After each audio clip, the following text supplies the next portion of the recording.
The world didn't move to the rhythm of a heartbeat, but to the frantic, silent pulse of the chronometers. On every wrist, a delicate band of metal and crystal glowed with the light of a life sum. Green for the wealthy, the time barons who strolled through centuries. Amber for the working class, like me, who lived in a perpetual state of careful calculation. And red for the dying. My sister's chronometer was red. Not a gentle, warning crimson, but a furious, stuttering scarlet that screamed of borrowed moments. It pulsed against her translucent skin, each flicker a countdown to 0. Lyra lay on the sterile cot of the public temporal ward, her breath a shallow whisper. Her illness was a cruel thief, a parasite that feasted on seconds, devouring the time I worked so hard to earn for her. The medics, their own chronometers a healthy, reassuring amber, offered only sympathetic sighs and prescriptions for palliatives that cost hours we didn't have. "Elian," she murmured, her voice thin as spun glass. Her eyes, once the color of a summer sky, were clouded with exhaustion. She tried to smile, a gesture that cost her precious energy. "Don't look so grim. You'll get wrinkles, and they cost a fortune in youth serums to remove." I forced a smile back, a painful stretch of muscles. "I'm not worried. I'm just calculating." A lie. I was drowning in the cold, terrifying arithmetic of her survival. The rent for our cramped apartment was due. 3 days. The nutrient paste that kept her stable, 12 hours per week. My own subsistence, a carefully managed budget of minutes. I worked as a horologist, an artisan who repaired pre-chrono artifacts, old, spring-driven clocks and watches. It was a niche, poetic profession, but it paid poorly in a world obsessed with digital lifespans. My clients were eccentrics, temporally rich individuals who saw beauty in the analog march of time rather than the digital drain of it. That evening, after my shift, I stood across the street from the Elysian Spire, a place where time wasn't just spent, it was flaunted. A man in a shimmering silk suit stepped out of an autocab, his chronometer a blazing emerald green. He laughed, a deep, careless sound, and tipped the cab driver with a casual transfer. The driver's amber display flickered, brightening with a fresh infusion of 3 whole months. The driver bowed his head in a gesture of profound, almost religious gratitude. The rich man then turned to the woman on his arm, her own device a matching emerald. "Darling," he said, his voice carrying on the crisp evening air, "the Ethelgard vintage at this establishment is sublime. They say it was aged for a full decade before bottling." She touched his arm, her fingers tracing the glowing band. "Silas, you spoil me. A decade? Can we afford such an extravagance?" He chuckled again, a sound that grated on my very soul. He raised his wrist to the restaurant's ornate payment sensor. "My love," he declared, his voice dripping with condescending affection, "for a single perfect evening with you. What is a decade?" A chime, soft and melodic, echoed from the sensor. On the man's chronometer, the number changed. I didn't see the exact figures, but I saw the glow dim infinitesimally. A decade. 10 years. He had just spent 10 years on a bottle of wine. 10 years. The number echoed in the hollow chambers of my heart. 10 years would not just save Lyra. It would cure her. It would be enough for the experimental cellular regeneration therapy. Enough to clear our debts. Enough to give her a life. A life where she could walk in the sun, feel the rain on her skin, and not have to watch her own existence flicker out on her wrist. I looked down at my own chronometer. The amber light felt weak, pathetic. It displayed my total worth. For weeks, 2 days, 8 hours, and 17 minutes. The sum of my life. A pittance. A cold, hard clarity washed over me, chilling me more than the night air. The system wasn't just unfair. It was a form of slow, meticulous murder. We, the amberlit, spent our lives fueling the emerald glow of the elite. We sold our tomorrows so they could waste their centuries. Standing there, a ghost in the shadows of their opulence, a thought took root in my mind. It was a dark and dangerous seed, a violation of every law, both of man and of this new, temporal nature. If the world measured a life in seconds, and I could not earn enough of them to save my sister. Perhaps I would have to take them. The man, Silas, laughed again as he entered the restaurant, oblivious to the man in the shadows whose world he had just shattered. He had spent a decade without a thought, and in doing so, he had just put a price on his own life.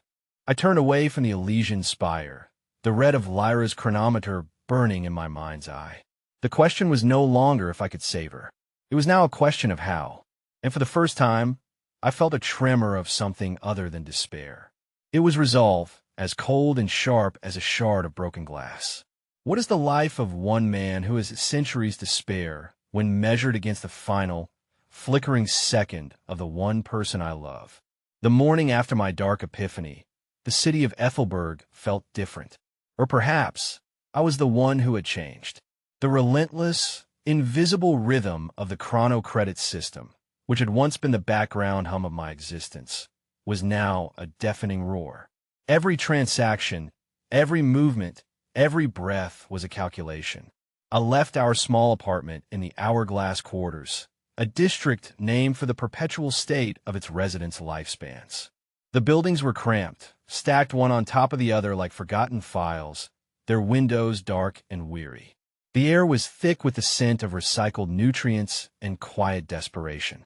As I walked, I saw the city's caste system painted on every wrist. Down here, the dominant color was a nervous, flickering amber. Occasionally, you'd see a flash of red on someone old or unwell, and people would instinctively give them a wide berth, as if their temporal poverty were contagious. My first stop was the bakery. The smell of real, yeast-risen bread was a luxury. A single loaf, warm and fragrant, cost 25 minutes. I held my wrist to the payment plate. The baker, a stout woman with a permanently worried expression and a low-amber glow, watched the transfer. My own chronometer dimmed slightly. 25 minutes gone, just for a taste of something real for Lyra. It was a transaction I made every day, a small sacrifice of my future for a moment of her comfort. Slow day, Elian? She asked, her voice raspy. They're all slow days, Maria, I replied, tucking the loaf into my satchel. The rich get richer in time, and we just try to stop the clock. Her sigh was a cloud of flour dust. Ain't that the truth? Heard they're raising the temporal tax on the bridge crossing. Another 30 seconds per trip. 30 seconds. It sounded like nothing. But 30 seconds twice a day, 5 days a week, was 5 minutes a week. Over a year, that was over 4 hours. 4 hours of my life, gifted to the city's administration, to the unseen eternals who ran the world from their gilded towers. The system was a masterpiece of attrition, bleeding us dry in increments too small to protest, until we woke up one day and found we had nothing left. My workshop was across the river, in the Artisans' District. As I approached the Kronos Bridge, I saw the Time Wardens clad in gray uniforms, their faces impassive. Their chronometers were a solid, state-sponsored amber green, a sign of their secure position. They monitored the flow of people, ensuring everyone paid the toll. A young man ahead of me, his chronometer flashing a panicked, low amber, argued with a warden. I don't have it. My shift doesn't start for another hour. Can't you let me pass? I'll be late, and they'll dock my pay, he pleaded. The warden was unmoved. The toll is 30 seconds. No pament, no pasik. Those are the rules of the Accord. The Accord was what they called the global treaty that established the chrono-credit system a century ago, after the great economic collapse. It was sold as the ultimate meritocracy. Your time is your own. Your life is what you make of it. No more inherited wealth, no more unfair markets. Only the pure, incorruptible currency of time. It was the most perfect and most cruel lie ever told. I paid my 30 seconds and crossed, feeling the phantom drain on my wrist. The Artisans' District was quieter, a place of focused work. My shop, the Cog and Pendulum, was a small, dusty space filled with the ghosts of a bygone era. Grandfather clocks stood like silent sentinels, their hands frozen. Cuckoo clocks, their birds forever caged. It was my sanctuary. Here, time was mechanical, tangible. I could hold a gear in my hand, feel the weight of an anchor escapement. It was a rebellion in its own small way against the ethereal, tyrannical time that ruled our lives. My employer and mentor, Master Valerius, was already there, polishing the brass face of a carriage clock. He was an old man, with a chronometer that glowed a soft, steady green. He wasn't a baron, but he had lived wisely, invested his time well, and had accumulated a comfortable buffer of several decades. "Good morning, Elian," he said, his voice as smooth as worn velvet. "You look troubled." I began my work, disassembling a delicate marine chronometer. The tiny screws were a test of patience, a virtue that cost nothing. "Lyra's not well. The drain is accelerating." Valerius sighed, a long, mournful sound. He had always been kind to me, often fronting me a few hours when things were tight, to be paid back with overtime. "The temporal plague is a cruel affliction. It respects no one. I will transfer you a day. It is all I can spare this month. My own family endowments are due." "Thank you, Master Valerius," I said, my voice thick with gratitude and shame. "A day.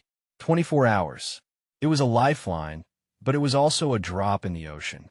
It felt like accepting a cup of water while my house burned down." As I worked, the memory of Silas, the man from the Elysian Spire, returned. What is a decade? His casual disregard for a unit of time that could encompass a whole childhood, a love affair, the mastery of a craft. It was obscene. I thought about the mechanics of a time transfer. It was a simple handshake of data, a wireless transaction between two chronometers authorized by the global network. But what about an unauthorized transfer? The thought was heretical. Time theft, or chronopiracy, was the ultimate crime. The punishment was temporal reaping, the immediate and complete draining of one's remaining lifespan, down to the last second. It was a death sentence without appeal. There were whispers, of course. Back-alley leeches who could use illegal devices, siphons, to forcibly drain time from another person. But the process was said to be brutal, dangerous, and often fatal for both the thief and the victim. I looked at the intricate mechanism in my hands. Cogs and springs, levers and jewels, all working in harmony to measure something they could not comprehend. I understood these mechanics. I could manipulate them, repair them, even create them. Was the chronometer so different? It was just another machine, wasn't it? A machine that measured life. And every machine had a flaw. Every system had a loophole. My hand stilled. The tiny brass gear I was holding fell from my tweezers, clattering onto the workbench. Valerius looked up, concern in his eyes. "Elian, are you all right?" I stared at the fallen gear, but I wasn't seeing it.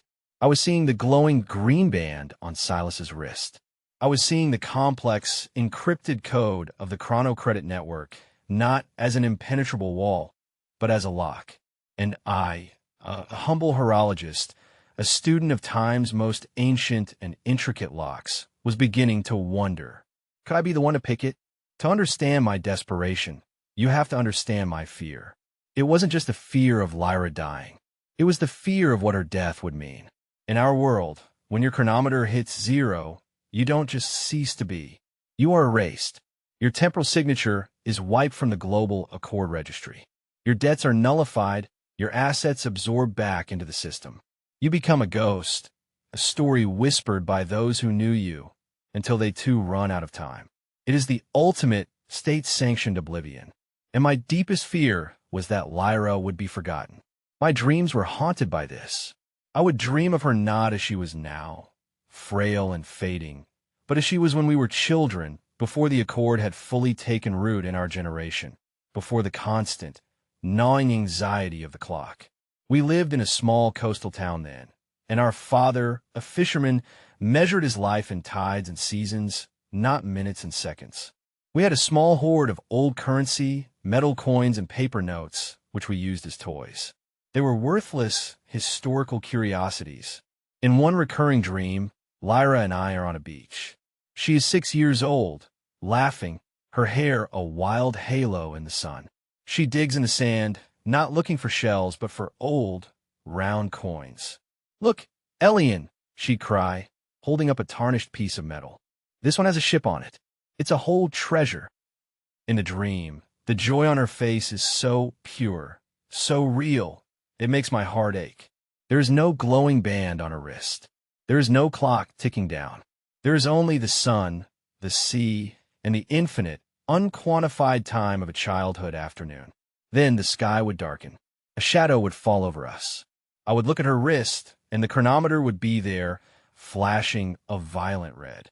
The coins in her hand would turn to dust, and the tide would come in, not as water, but as a wave of black, devouring numbers, washing her away into a sea of zeros. I always woke up with a silent scream caught in my throat, the phantom feeling of sand and ash on my hands. This was the core of my inner conflict. I love my craft. As a horologist, I was a preserver of a different philosophy of time. The clocks I repaired were honest. They measured time, they did not equate to it. A grandfather clock in the corner of a room marked the passing of moments. It did not claim to be the moments themselves. Its ticking was a gentle reminder of life's rhythm, not a countdown to its termination. My work was a quiet protest, a way to keep a small flame of that older, saner world alive. To consider becoming a chronopirate felt like a betrayal of that principle. It meant embracing the system's core tenet. That time was a commodity to be stolen, not a dimension to be lived. To save Lyra, I would have to become the very thing I despised. I would have to look at another human being and see not a person, but a resource. A walking, talking bank of seconds to be plundered. One afternoon, while working on a particularly complex astronomical clock, the conflict came to a head. The clock, a masterpiece of brass and steel from the 19th century, was designed to show the phases of the moon, the positions of the planets, the passing of seasons. It was a universe in miniature. As I carefully reassembled its orrery, placing the tiny brass models of Earth, Mars, and Jupiter back into their celestial dance, I was struck by its grand, impersonal perspective. This clock measured eons. It tracked movements that began long before I was born and would continue long after I was gone. To this machine, my entire lifespan, even the centuries of time barren, was less than a blink. It was humbling. It made the frantic scrabbling for minutes and hours seem so small, so profoundly absurd. And yet, my world was not this clock. My world was Lyra's gasping breath. My universe was the space between the flickers of her chronometer. "You are a true artist, Elian." Master Valerius's voice startled me. He had been watching me, his expression unreadable. "You have a feel for the soul of these machines. You understand that they are not about counting seconds, but about appreciating the great, beautiful, and terrifying mystery of existence." Sometimes I think it's a curse. I confessed, not looking up from my work. To appreciate a mystery I can't afford to live in. "We all live with our compromises," he said softly. "I have my comfortable green light, yes. But I earned it by designing the very first commercial-grade chronometer interfaces. I helped build this cage, my boy. I convinced myself it was a vessel for order, for fairness. A way to quantify effort and reward it directly. I spend my days now with these old clocks to atone, perhaps, to remember a time when time was a river, not a currency." His confession stunned me. I had always seen him as a relic of a better time, not one of its architects. The cage I was rattling against had Barzy himself had helped to forge. The revelation did not make me angry. It made me feel a strange pity for him. He was as much a prisoner as I was, just in a more comfortable cell. "Is there no other way, master?" I asked, my voice barely a whisper. "To live? To just be?" He looked away, towards the window overlooking the bustling city. "There are whispers, rumors of glitches in the accord, of people who have found ways to live off the clock. They call them timeless. Most consider it a myth, a fairy tale for the temporally destitute.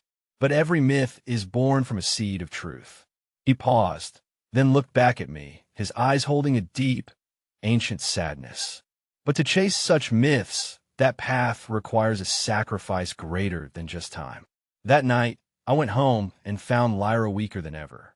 She had used a precious 40 minutes to paint a watercolor. It was a small, shaky painting of a beach at sunset. The same beach from my dreams. "Do you remember, Elian?" she whispered, her fingers tracing the orange and purple sky. "When time was just time?" I looked at the painting, then at her. The conflict within me died. It was not a battle I won, but a surrender. My philosophy, my fears, my identity as a craftsman, none of it mattered more than her. The echoes of the past were beautiful, but they couldn't save her. My love for her was not a mystery to be appreciated. It was a fire that demanded fuel, and I would burn the whole world down to keep it from going out. Holding her painting, I knew my path. I would not be chasing myths of the timeless. I would be hunting barons. If the system was a machine, then I would lure its mechanics. And if Valerius, one of its architects, felt a need to atone, then what greater atonement could there be than to help me break his creation? The question was, would the old man's guilt outweigh his fear of the consequences? The decision to act was like stepping off a cliff in the dark. The fall was terrifying, but the paralysis of standing at the edge had been its own kind of death. My first step, however, was not into the criminal underworld. It was a final, desperate attempt to play by the rules, to exhaust every legitimate avenue before I shattered them completely. My character, I reasoned, would be defined not just by the lines I was willing to cross, but by the ones I had tried so hard not to. My target was the Central Time Bank of Ethelberg, a monolithic structure of black marble and reinforced glass that loomed over the financial district. This was where the city's temporal wealth was managed. It was a place of immense power, capable of granting life-altering loans or foreclosing on a person's entire existence. Walking into the Grand Hall was an exercise in intimidation. The floor was so polished it reflected the vast, glowing Chronos display on the ceiling, which showed the real-time ebb and flow of the city's collective lifespan. The air was cold and silent, broken only by the soft chimes of approved transfers and the hushed, deferential tones of the bank's clients. The tellers sat behind thick crystal partitions, their faces impassive, their chronometers a uniform, healthy green, a perk of the job. I took a number and waited. Around me, others did the same. A young couple, holding hands, their amber lights flickering in sync, were probably applying for a nuptial grant to afford starting a family.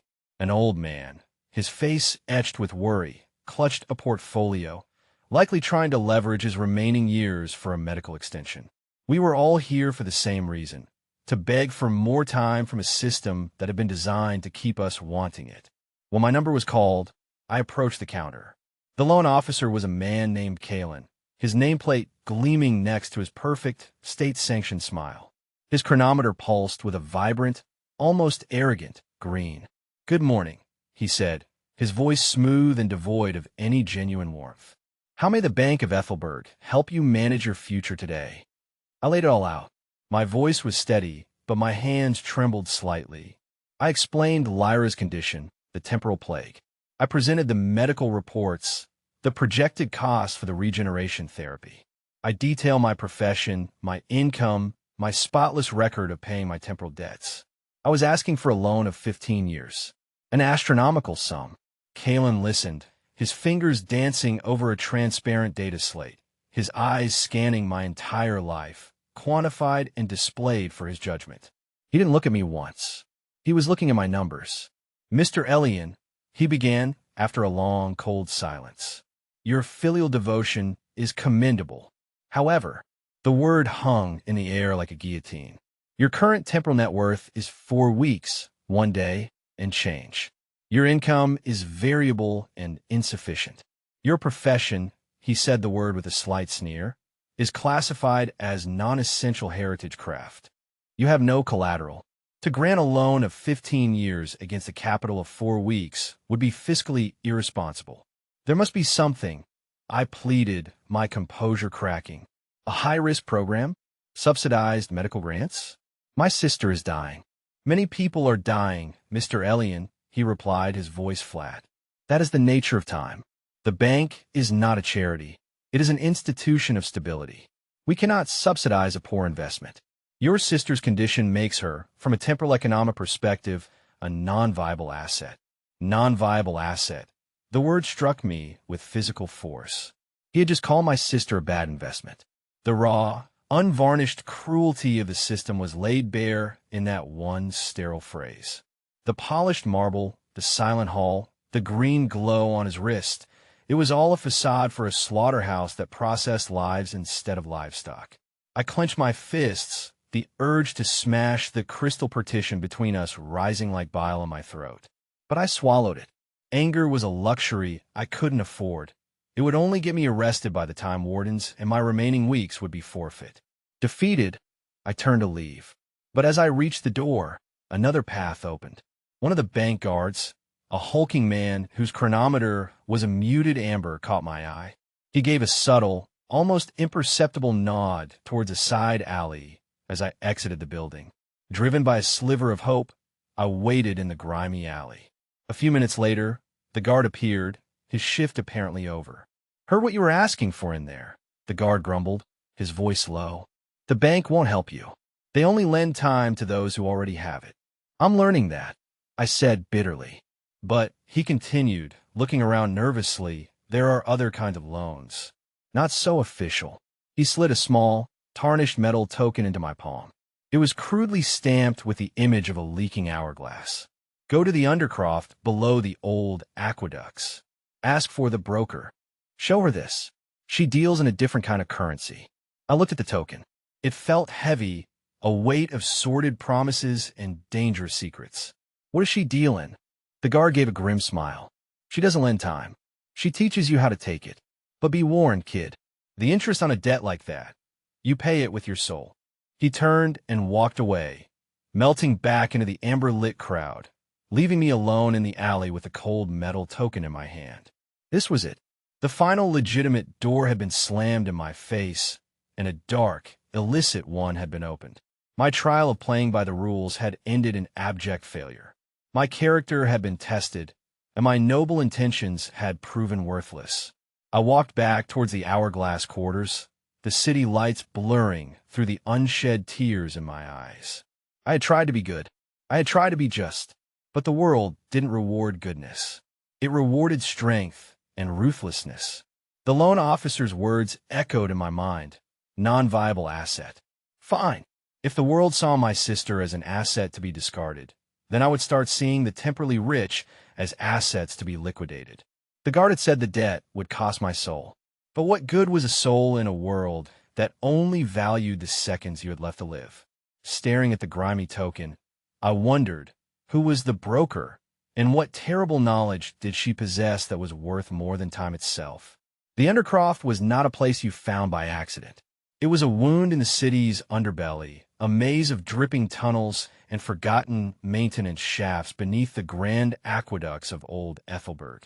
The air was cold and damp, smelling of rust and stagnant water. The only light came from the faint, illicit glows of tampered chronometers and the occasional jury-rigged power line. This was the city's shadow, where those who lived on borrowed or stolen time scurried like rats in the walls. Following the guard's cryptic directions, I found a heavy iron door marked with the same leaking hourglass as the token. I knocked. A slit slid open, and a pair of hard, suspicious eyes stared out. I held up the token. The door groaned open. The room inside was a chaotic workshop, a nest of wires, disassembled chronometers, and strange, menacing-looking devices. In the center of it all, hunched over a workbench, was a woman. She was older than her steady, amber-green chronometer suggested, her face a roadmap of hard-won years, her eyes sharp and intelligent. This had to be the broker. The locals called her Anya.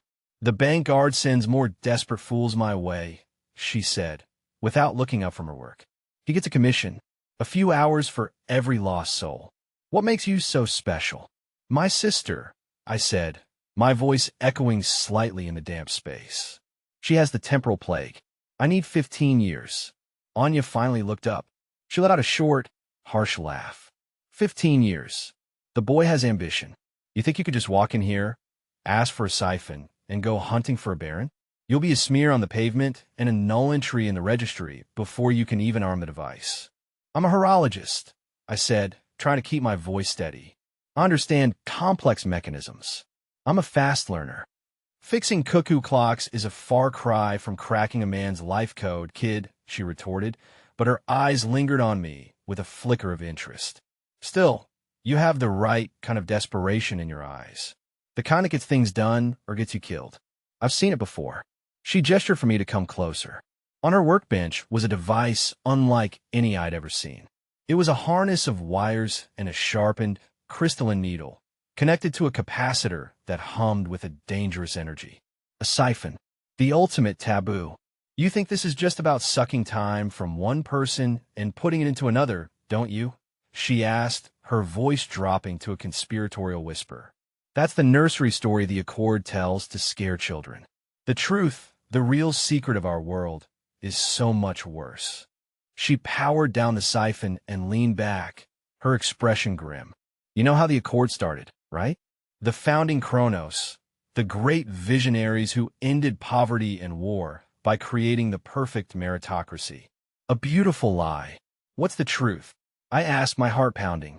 The truth, she said, her voice dripping with venom, is that time is not a closed system. The founders didn't just create a new currency. They created a harvest. Think about it. What happens when someone times out? When their clock hits zero? Their time is forfeit. I recited the official doctrine. Their signature is wiped from the registry. Wiped? No, nothing is ever truly wiped, she scoffed. It's rerouted. A small fraction of it, a sliver of unspent potential, what we in the shadows call the life echo, is siphoned away, not to the general system, but to a very specific set of accounts. She tapped a few commands into a dusty, jury-rigged terminal. A complex diagram appeared on the flickering screen. It showed the global chrono network, but with a series of hidden pathways I had never seen, all leading to a handful of core accounts.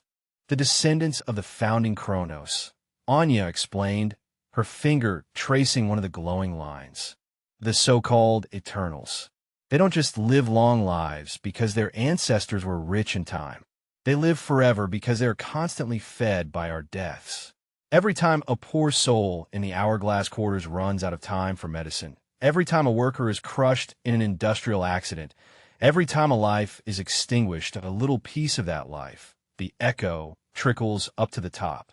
It fortifies them, rejuvenates them, makes them functionally immortal.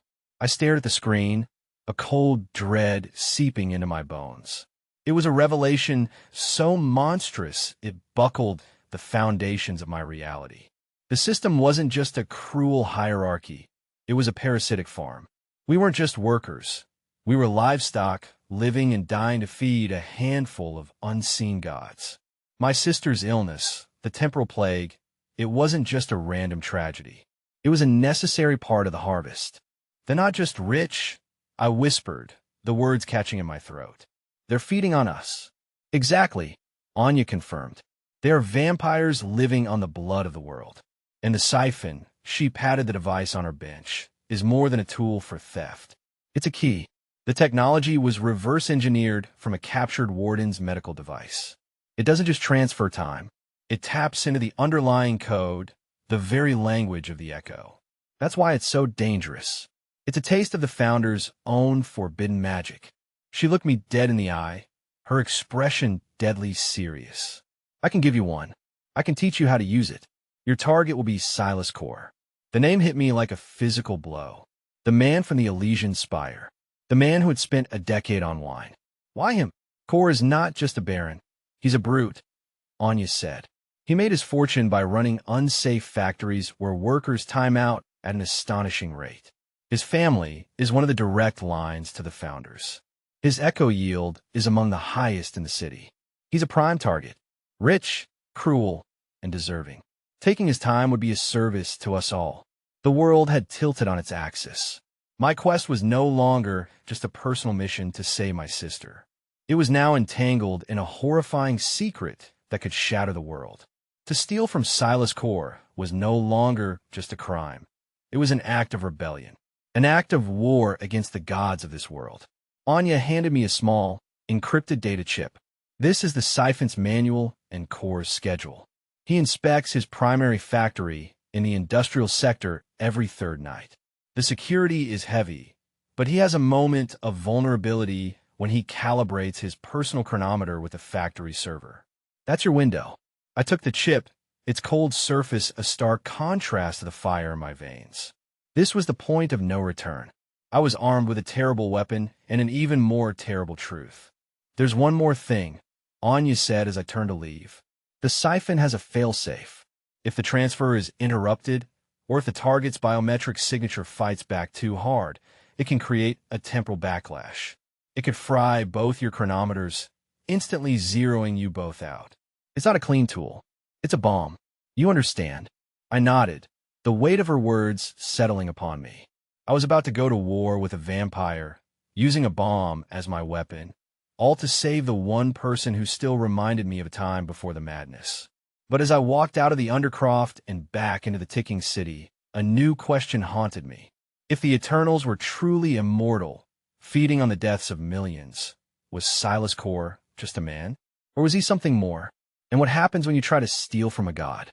The factory was a monster of steel and smoke, squatting in the heart of the industrial sector. Its chimneys breathed black plumes into the perpetually gray sky, and the air around it hummed with the oppressive energy of 1,000 lives being spent. Inside, as Anya had described, was a hell's cape of frantic labor. Workers, their chronometers at desperate, low amber, rushed between dangerous, clanking machines, their every movement a frantic bid to outpace their own dwindling time. This was the altar upon which Silas Core sacrificed his workforce for his own temporal enrichment. For 2 nights, I watched from the shadows of a derelict building across the street, studying the patterns of the time wardens, the security checkpoints, the layout of the facility from stolen schematics on Anya's data chip. I practiced arming and disarming the siphon until the movements were second nature. The device felt alien in my hands, a cold fusion of elegant crystal and brutalist wiring. It was a key and a weapon, hope and damnation, all in one. My horologist's fingers, used to the delicate dance of gears and springs, now traced the circuits of a machine designed to tear a life apart. On the 3rd night, the air was thick with a chemical haze that stung the eyes. It was time. Core's armored vehicle, sleek and black as a coffin, pulled up to the main entrance. He stepped out, a mountain of a man in a fine coat, his emerald green chronometer a beacon of obscene wealth in this desert of temporal poverty. He was flanked by 2 personal guards, their own chronometers a healthy, solid green. My heart hammered against my ribs, a frantic drumbeat against the steady, disciplined training I had forced upon myself. I slipped through a breach in the perimeter fence I'd located earlier, my movements silent and practiced. I navigated the labyrinthine exterior of the factory, sticking to the shadows, my breath held tight in my chest. Anya's intelligence was perfect. Core dismissed his guards, sending them to the main floor, while he went to his private office overlooking the factory floor to perform his calibration. This was my window. A ventilation shaft, just as the schematics had shown, led directly to a service crawl space above his office. The grate was old and rusted. A few moments of work with the pry bar I'd brought, and I was in. I crawled through the darkness, dust and grime coating my face. Below me, through the slats of a ceiling vent, I could see him. Silas Core. He had removed his coat. He stood before a large, glowing terminal, his back to me. He placed his wrist on the console, preparing to sync his chronometer. The air crackled with the energy of the impending data transfer. It was now or never. I took a deep, steadying breath, the lessons of my craft coming back to me. Patience, precision, a steady hand. I carefully lowered the siphon's crystalline needle through the vent slats, aiming for the exposed chronometer on his wrist. My own chronometer was synced to the siphon. I had set the transfer amount. 15 years. Not a second more, not a second less. Enough for Lyra. It was a robbery, but it felt like a reclamation. The needle was inches away. My heart pounded. I could almost feel the years flowing into my grasp. A fine attempt, little clockmaker. The voice came not from Core, but from the office doorway. My blood ran cold. I froze, my hand hovering over the siphon's activation stud. Standing in the doorway, his face illuminated by the glow of the terminal, was Master Valerius. My mentor, the man who had shown me kindness, who had given me a day of his own time. His expression was not one of shock or anger, but of weary disappointment. Silas Core turned around slowly, a cruel, triumphant smirk on his face. He wasn't surprised. He wasn't afraid. He was waiting for me. Valerius, Core said, his voice a low rumble. Your little project is more resourceful than you gave him credit for. He actually made it this far. I told you his desperation was pure, Valerius replied, his voice hollow. He wouldn't look at me. He stared at the floor, at his own hands, as if seeing them for the first time. The world dissolved into a nightmare of betrayal. The kindness, the shared philosophies over old clocks, the confession of his role in building the system. It was all a lie, a carefully constructed trap. What? The word was a choked whisper. Valerius finally looked at me, and the guilt in his eyes was genuine, which somehow made it worse. He knew someone from the Undercroft was targeting him. He put the word out. A reward for information. A reward of 50 years. 50 years. A fortune. Enough to guarantee comfort for the rest of his long life. Enough to buy his way out of the atonement he so poetically claimed to be seeking. I have a family, Elian, Valerius pleaded, his voice cracking. Grandchildren. Endowments to maintain. 50 years, it secures their future. Permanently. I heard your desperation. I knew you would eventually seek out the Undercroft. I simply guided you, pointed you in the right direction. I gave Anya the tip that you were coming. It was all a test, for Core to see who was hunting him. The pain of the betrayal was a physical thing, sharper than any siphon needle. It wasn't just that he had sold me out. It was that he had used my love for my sister, the purest thing in my life, as bait. He had taken my hope and forged it into a key for his own gilded cage. Core laughed, a sound like grinding stone. Don't be so dramatic, Valerius. You did what any rational man would do. You protected your own. Now, boy, he said, turning his cold eyes on me. You've caused me a great deal of trouble, and you've shown me that the rats in the walls are getting clever. You have knowledge that is inconvenient. He took a step towards the crawlspace hatch. My mind raced. The siphon was still in my hand, armed and ready. My escape was cut off. Valerius stood in the doorway, a living monument to my failure. It was over. But then Core said something that changed everything. We're not going to kill you. That would be a waste of a perfectly good, desperate soul. No, we have something far more interesting in mind for you. You wanted to know how the system works? Well, you're about to get a hands-on lesson in its maintenance. My blood turned to ice. This wasn't just a trap to catch a thief. It was a recruitment. They weren't going to kill me. They were going to make me one of them. The horror of that possibility was greater than any fear of death. As Core reached for the hatch, my desperation flared into pure, unthinking rage. My thumb slammed down on the siphon's activation stud. But I wasn't aiming for Core anymore. In that moment of absolute crisis, my target changed. My gaze locked onto the man who had broken my heart and my hope. I swiveled my wrist, the crystalline needle swinging wildly. Who did I target in that moment of pure, blind instinct? The monster I came to kill, or the friend who had led me to the slaughter? The siphon hummed to life, a high-pitched keen that vibrated through my bones. In that split second of chaotic fury, my aim had been true. The needle lashed out not at Core, but at the author of my despair, Master Valerius. It struck the back of his hand, missing his chronometer but sinking into his flesh. A flash of blue-white light erupted from the point of contact. Valerius screamed, a sound of agony and terror as the siphon, unable to connect to a chronometer, attempted to draw energy directly from his biological signature. It was a malfunction, a brutal, raw connection. On my wrist, the siphon's capacitor glowed an angry red and let out a piercing alarm. Backlash imminent. Core, for the first time, looked genuinely shocked, even fearful. He knew what a temporal backlash could do. He lunged, not at me, but away from Valerius, seeking cover behind his heavy desk. In that moment of chaos, I had my chance. I retracted the siphon, the connection breaking. Valerius collapsed, clutching his hand, his face pale. I didn't wait to see the damage. I scrambled back through the crawl space, my mind a blizzard of adrenaline and horror. Alarms began to blare throughout the factory, loud and panicked. I half fell, half jumped from the ventilation shaft to the factory roof, landing hard. My ankle screamed in protest, but I ignored it. I ran, limping, across the rooftop, the sounds of shouting and sirens rising from below. I made it to the edge and leaped across a narrow alleyway to the next building, just as the beam of a searchlight swept over the spot where I had been. I didn't stop running until the factory was a distant, angry glow behind me, and the labyrinthine squalor of the hourglass quarters had swallowed me whole. I found my way back to the Undercroft, bursting through the door. Anya took one look at my face, the grime, the wild terror in my eyes, and knew. It was a trap.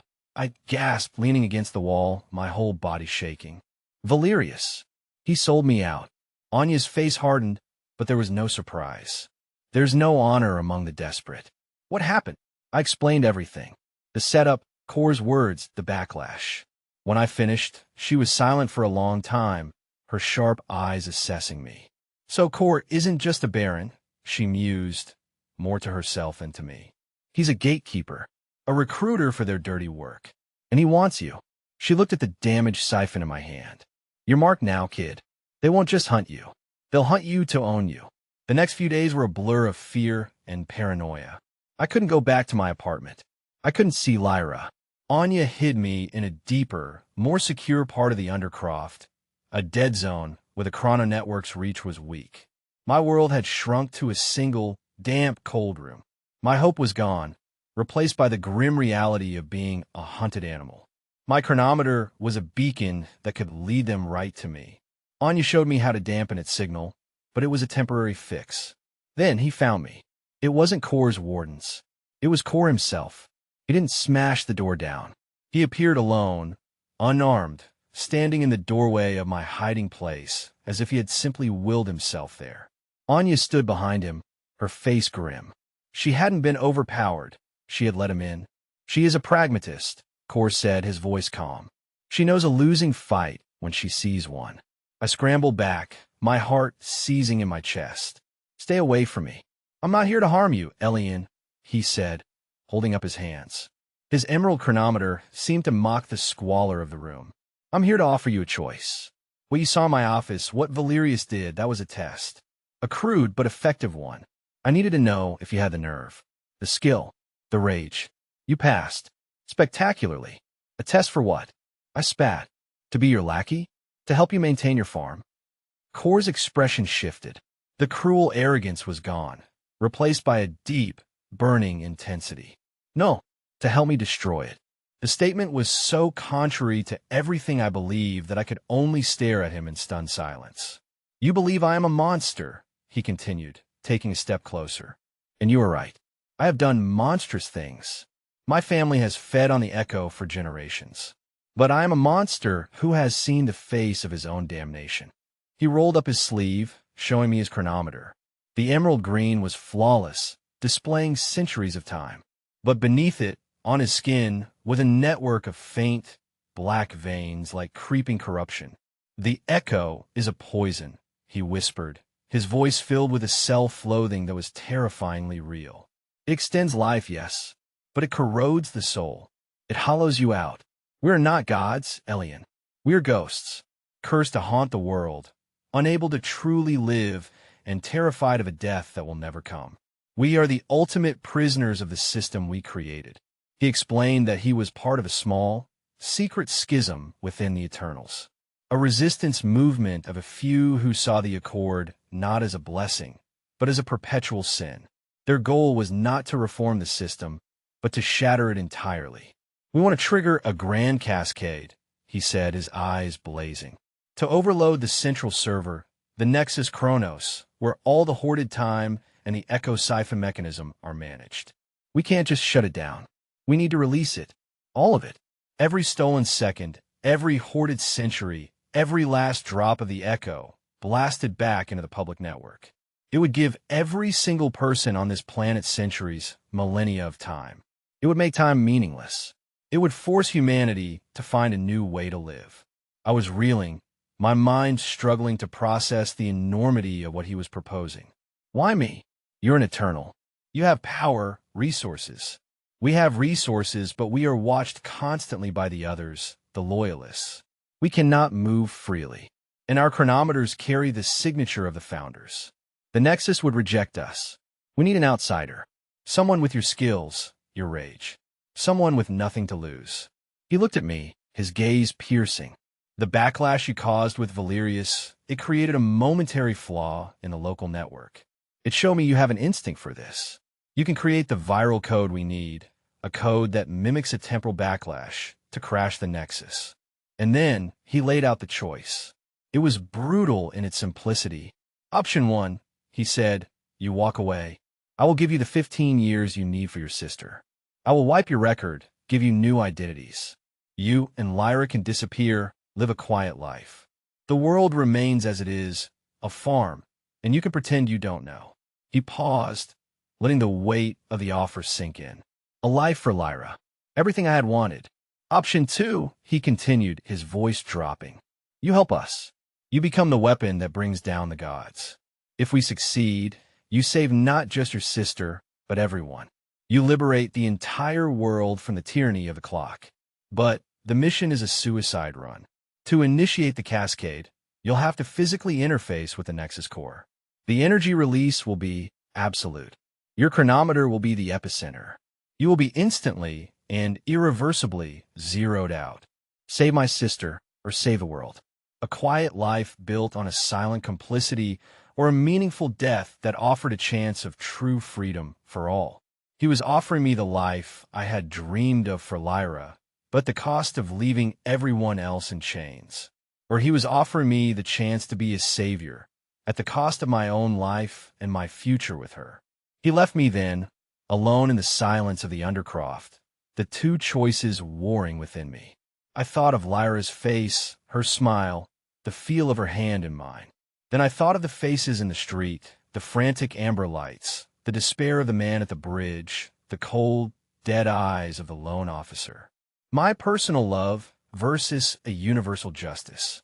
What is the true measure of a life?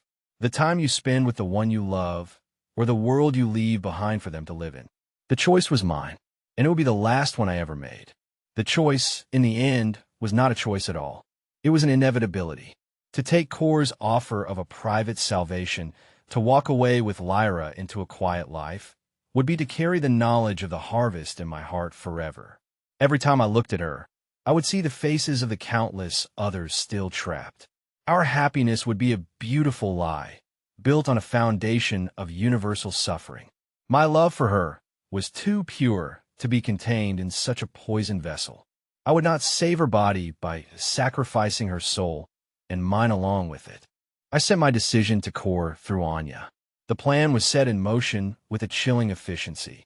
The Nexus Kronos was located in the most secure place on Earth, a subterranean fortress directly beneath the headquarters of the Accord administration, the very heart of Ethelberg. Core's role was to create a diversion, a phantom temporal crisis on the other side of the city that would draw the elite Chrono Wardens away from the Core. My role was to be the ghost in the machine. The night of the operation, the air was still and heavy, pregnant with unspoken possibilities. I stood in the Undercroft with Anya one last time. She handed me a small, sleek device. It was not a siphon. It was an interface designed to inject the viral code I had spent the last week writing. The code was my masterpiece. It was a symphony of destruction, woven from the logic of a horologist and the rage of a broken man. It would not just crash the system. It would invert it, turning the echo siphon into a fire hose of temporal energy. There was one last piece of business. I held out my wrist to Anya. My chronometer read 2 weeks, 5 days, and 11 hours. All that I had left. Transfer it, I said, my voice steady. Anya's hard facade finally cracked. All of it, Elian. All but 3 hours, I instructed. Send it to Lyra, the full amount. No name, no trace. Let it be an anonymous miracle. 3 hours was all I needed to get to the Nexus and complete my task. It was my final budget. She nodded, her fingers moving deftly over her terminal. I watched as the amber glow on my wrist dimmed, fading until it was a pale, sickly yellow. The numbers plummeted, the weeks and days vanishing in a blur. I felt a strange lightness, a dizzying sense of release. I was no longer a man with a future. I was a man with a purpose. On Lyra's cot, in a hospital miles away, a chronometer would suddenly blaze from red to a brilliant, life-affirming green, a gift from a ghost. She would never know it was from me. She would simply be free. That was enough. Before I left, I recorded a message on a small, old-world audio device, a cassette tape player from my workshop. There would be no digital trace. I spoke to Lyra, not of my sacrifice or of the corrupt world, but of the beach from our childhood. I spoke of the feel of the sun, the sound of the waves, the joy of finding worthless, beautiful coins in the sand. I told her that the value of a life is not in its length, but in its moments of pure, uncalculated love. I told her to live, to truly live, in a way I never could. Don't count the seconds, Lyra. I whispered into the microphone, my final words to her. Just make the seconds count. I left the tape with Anya, with instructions for it to be delivered to Lyra once the dust had settled, however it might settle. My journey to the Nexus was like a dream. With only 3 hours on my chronometer, the world looked different. The frantic energy of the amber-lit crowds seemed distant, alien. I was already outside of it all. I was a dead man walking, and in that, I found a profound and terrible peace. Core's diversion worked perfectly. Sirens wailed across the city as I slipped through the deserted corridors of the Accord headquarters. My horologist skills served me one last time as I bypassed the intricate mechanical locks on the entrance to the Nexus Vault, locks designed by men who had forgotten that anything could be so beautifully, simply physical. The Nexus core was a breathtaking, terrifying sight. It was a cathedral of light and energy, a vast, spherical chamber with a pulsating orb of pure temporal energy at its center. This was the heart of the world, the engine of its inequality. Streams of faint, shimmering light, the echoes of a billion lives, flowed into it from all directions. I walked to the central console. My hands were steady. My heart was calm. I looked at my chronometer. 27 minutes remaining. I plugged the interface in the console. The viral code flooded into the system. The central orb flickered, its rhythm faltering. Alarms, deep and guttural, began to sound within the vault. Red lights flashed. On the main screen, I could see the code working, overriding the core protocols, reversing the flow of the echo. 12 minutes remaining. The orb began to glow with an impossible brightness. The streams of energy flowing into it stopped, hesitated, and then violently reversed direction. A wave of pure, white light erupted from the core, blasting outwards through the network channels. The grand cascade had begun. 3 minutes remaining. I could feel the energy in the room, a physical pressure that made my teeth ache. My body felt light, as if it were dissolving. I thought of Lyra, waking up in her hospital bed, feeling the strength return to her limbs, seeing the impossible number on her wrist. I thought of the baker, Maria, her chronometer suddenly blazing with 1,000 years. I thought of the young man at the bridge, the guard at the bank, every soul in the hourglass quarters, suddenly, inexplicably rich beyond their wildest dreams. Would it bring chaos? Yes. Anarchy? Probably. A world where time was worthless would be a world without structure. But it would also be a world without the fear of the ticking clock. A world where people would have to find a new currency, a new meaning. Perhaps they would value kindness, or knowledge, or love. I had not given them an answer. I had only given them the question. 1 minute remaining. I closed my eyes. I did not see the final countdown. I saw a beach. I saw a little girl with hair, like a halo, holding up a tarnished coin as if it were the greatest treasure in the universe. She was laughing. The sound was beautiful. And then my chronometer hit 0. There was no pain. There was no grand explosion. There was only silence. A profound and perfect silence. The ticking, the frantic, endless ticking that had been the soundtrack to my entire life, the rhythm of my fear and my hope, was gone. In its place, there was only peace. A quiet, shoreless ocean of it. My sacrifice was complete. My story was over. But for the rest of the world, for Lyra, a new story in a world reborn was just beginning. And it would be a story written not in seconds or minutes, or years, but in moments.